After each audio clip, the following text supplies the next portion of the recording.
अस्सलाम वालेकुम काबिल एहतराम नाजरीन। मेरे सामने ये पाकिस्तान का मशहूर न्यूज़पेपर बिज़नेस रिकॉर्डर है, जिसमें एक न्यूज़ है जिस पे मैं स्टक हो गया कि कोको कोला पाकिस्तान ने माली साल 2025 में ये सेकंड पोजीशन ली है कि जिसने सबसे ज़्यादा टैक्स पे किया। ठीक है जनाब, ये आप पढ़ सकते हैं, ranking second among the top tax payer. और डेफिनेटली इसकी वजह से उसका जो ट्रस्ट है पाकिस्तानी गवर्नमेंट पे भी बढ़ा।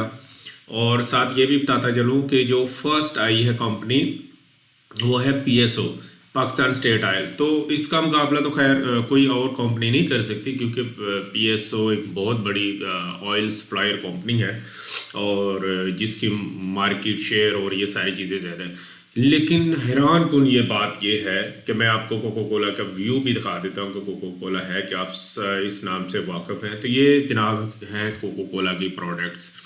हैरत इस चीज़ की है कि फ़लस्तीन काज पे हमने कोको कोला का बॉयकॉट भी किया और इसकी जो मार्केट थी, इसका जो प्रॉफिट मार्जिन था वो भी बहुत कम हुआ। इसके बावजूद भी उस कोको कोला की तरफ से सबसे ज़्यादा टैक्स कलेक्शन और गवर्नमेंट को डिपॉजिट कराना उन सारी कंपनियों के लिए एक लाहमा फिक्रिया है कि जो ना सिर्फ हम उनको प्रेफर करते हैं, इवन कि उनकी क्वालिटी भी लो होती है और वो अपनी प्रोडक्ट में इस्लामिक टच भी देते हैं और उस निस्बत से भी हम उनको प्रेफर करते हैं। लेकिन वो टैक्स क्या क्या मामला करते हैं और उनकी कलेक्शन अभी रिसेंटली जो पूरी लिस्ट है वो भी आपके सामने आ जाएगी और आप देखिएगा कि ये बड़ी तलख हकीकत होगी कि वो टैक्स जमा कराने में वो सारी कंपनीज पीछे होंगी। और अगर इनके प्रोडक्ट्स देखी जाए तो ऐसी भी लाइफ लाइन इनकी प्रोडक्ट्स ये सारी बेवरेजेस, जिसमें कोल्ड ड्रिंक्स और जूसेस और मिनरल वाटर, जिस तरह की सारी प्रोडक्ट्स हैं, तो डेफिनेटली ये अगर देखा जाए बादिए नज़र में तो ये हर कोई भी यूज़ नहीं करता। अब मैं आपको ये भी बताता हूँ कि ये टैक्स कौन सा होता है। क्या कोको कोला ने अपनी जेब से ये टैक्स पे किया या ये तरीकाकार क्या होता है। तो इन शॉर्ट व्यू में आपको ये लाइट सा व्यू देता हूँ कि ये होता क्या है।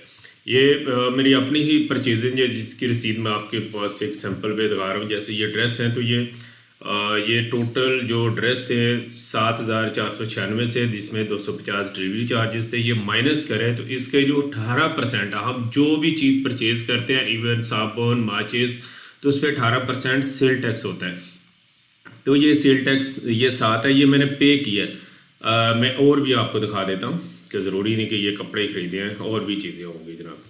ठीक है, ये शैम्पू की एक बॉटल है। इसमें देखें कि कीमत उसकी है 677 है और जीएसटी है इसमें 97 रुपये। तो ये टोटल कितने बन गए जनाब? ये 1200 कुछ रुपये ये जैसे भी हैं ये बन गए। नहीं सॉरी, 677 497 कीमत है, 122 रुपये इसमें टैक्स है, तो 800 रुपये इसकी कीमत बन गई। नेक्स्ट और चीज़ भी देख लेते हैं। ये कोई कुकिंग ऑयल है, तो इसमें भी आप देखें कि अच्छा इस तरह भी होता है कि कुछ लोग जो जीएसटी होता है वो अलहदा से मेंशन करते हैं, कुछ टोटल ही करके वो आपको ऐड करके दे देते हैं। तो ये 2950 है बेसिकली, इसमें 18% उसने कहा है कि ये इंक्लूडेड है। तो आप कोई भी चीज़ लेते हैं, अभी आप ये देख रहे होंगे कि कपड़े किसी बड़े स्टोर से लेंगे तो उस पर तो सेल टैक्स लगेगा, तो हम किसी लोकल दुकान से लेंगे तो वहाँ सेल टैक्स नहीं लगेगा। तो ऐसा बिल्कुल नहीं है। जो भी फैक्ट्री से सप्लाई आती है, अनटिल के कोई ब्लैक सप्लाई ना हो तो उस पर सेल टैक्स भी शामिल होता है, नहीं तो उसकी जो प्रोडक्शन पे जो कॉस्ट हुई होती है वो जमा कराना होता है। अब ये सारा जो है कि 400-500 पूरी डे की जितनी सेल होती है और एट दी एंड पूरे मंथ पे जितना टैक्स कलेक्शन होती है, ये सारी की सारी जमा करके कंपनी के ज़िम्मे क्या होता है कि उसने एफबीआर को जमा करानी होती है, गवर्नमेंट के ख़जाने में जमा करानी होती है। और इस जो 18% से मिलियंस रुपीज़ की कलेक्शन हो जाती है, जिसको जमा कराते हुए अल्लाह माफ़ करे ऐसी ऐसी कंपनीज भी हैं कि जो ऐसे ऐसे ट्रिक, ऐसे ऐसे सॉफ्टवेयर यूज़ करते हैं इस तरह की, वो अपनी जो सेल होती है उसको मुख्तलिफ मिली भगत करके जो छुपा देते हैं और वो गवर्नमेंट को कम टैक्स पे करते हैं। अब अल्लाह की करनी ये है कि ये सारे मामले, जो टैक्स जितना जमा करवाएगा उसका उतना ही नाम होगा, उसकी इतनी ही वर्थ होगी। تو افسوس اس وجہ سے ہوتا ہے کہ غیر ملکی کمپنی ٹھیک ہے جس کا یہ ہمارا اگر مذہب کی طرف آ جائے تو ہمارے مذہب میں سب سے جو زیادہ زور ہمارے نبی پاک صلی اللہ علیہ وسلم نے دیا وہ ایمانداری پہ دیا، اور کاروبار کے ایمانداری میں بہت ساری نبی پاک صلی اللہ علیہ وسلم کی اپنی پریکٹیکل جو مسالے ہمارے سامنے ہے کہ اس میں خیانت نہیں کرنی، ناپ تول میں کمی نہیں کرنی۔ اس لیے اللہ تعالیٰ نے بھی یہ قانون رکھ دیا کہ جو جس کے لیے کرے گا وہی اس کو ملے گا، جتنی ایمانداری سے آپ کام کریں گے اتنا ہی اللہ اس کو پھل دے گا۔ ایک مثال دی جاتی ہے کہ جو کنواں کھودتا ہے اور کھودتے وہ نیچے پانی تک پہنچ جاتا ہے تو اللہ اس سے نہیں پوچھتا کہ آپ کا مذہب کیا ہے، اللہ اس کی محنت دیکھتا ہے اور اس کو پانی ملتا ہے۔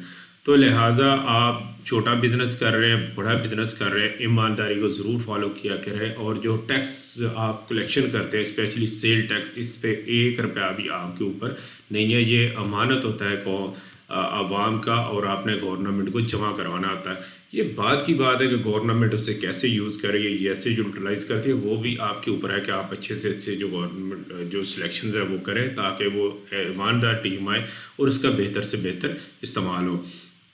تو اپنا بہت زیادہ خیال رکھیے گا اور کوشش کیا کریں، میری ریکویسٹ ہے کہ جو رجسٹرڈ سپلائرز ہوتے ہیں، جو ایسے سٹورز ہوتے ہیں جو آپ کو رسید دیتے ہیں، اور اسپیشلی جو ای پیمنٹ جن کے پاس اویلیبل ہوتی ہے، آپ ان سے پرچیز کیا کریں۔ انشاءاللہ اس پہ ہم مزید بھی ولاگ بنائیں گے کہ جو برانڈ ایٹمز ہوتے ہیں، جو صحیح سٹورز ہوتے ہیں یا جو دکاندار ہوتے ہیں، ان کی کیا سائنز اور نشانیاں ہوگی یا ان کی کیا علامات ہوگی، اور جو فیک بزنس یوز کرتے ہیں یا ہمارا سیل ٹیکس وغیرہ چوری کر لیتے ہیں ان کی کیا نشانیاں ہوگی۔ انشاءاللہ میں نیکسٹ ولاگ میں کوشش کروں گا کہ آپ کو بتاؤں۔ اپنا اور اپنے چاہنے والوں کا بہت زیادہ خیال رکھیے گا۔ اللہ حافظ۔